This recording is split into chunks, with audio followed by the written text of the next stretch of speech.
Hello everyone, in this video we're going to talk about how we can use what are called relative frequencies. So this video is a part of a series on probability for pre-algebra. So let's jump right in. It says the fraction or percent of the time that the event occurs is our relative frequency. So if we look at, we have a quotient here, we could say that the relative frequency is equal to the number of times the event occurs divided by the total number of times you conduct the experiment. So we have an example here. Let's say we're out on the basketball court and we are at the free throw line and we're shooting some free throws. We're trying to practice our free throws for the game, and we're just taking track, we're making tallies of how many shots we make, how many shots we miss. So if we look at our chart here, we have 9 shots that we've made and we've only missed 1. So we've shot 10. So if we look back at our equation, the total number of times we conduct the experiment or the total number of shots we take is 10. So that's going to be the denominator of our fraction. So now, if we look at question A, it says describe the likelihood that you make your next free throw.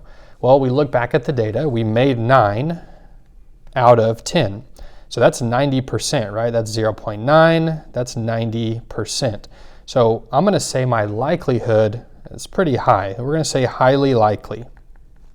Okay, because remember on that spectrum of probability, it goes from 0 to 1 or 0% to 1%, right? And so 9 out of 10 or 0.9 or 90%, right? 0.9 is very close to 1, 90% is very close to 100%. So we're pretty certain we're gonna make our next shot. However, we have missed one, so we could miss, right? So now the next question says, describe the likelihood that you miss your next free throw. Well, how many times did we miss? We only missed 1 out of 10, which would be 0.1, which would be 10%. Okay, so now we're saying, okay, we only missed 10% of the time. So we're gonna say this is unlikely, and we probably should put on there highly. This is highly unlikely that we're gonna miss, right? Because once again, we think back to that spectrum, 0 to 1 is our probability scale or our number line if we think about it that way.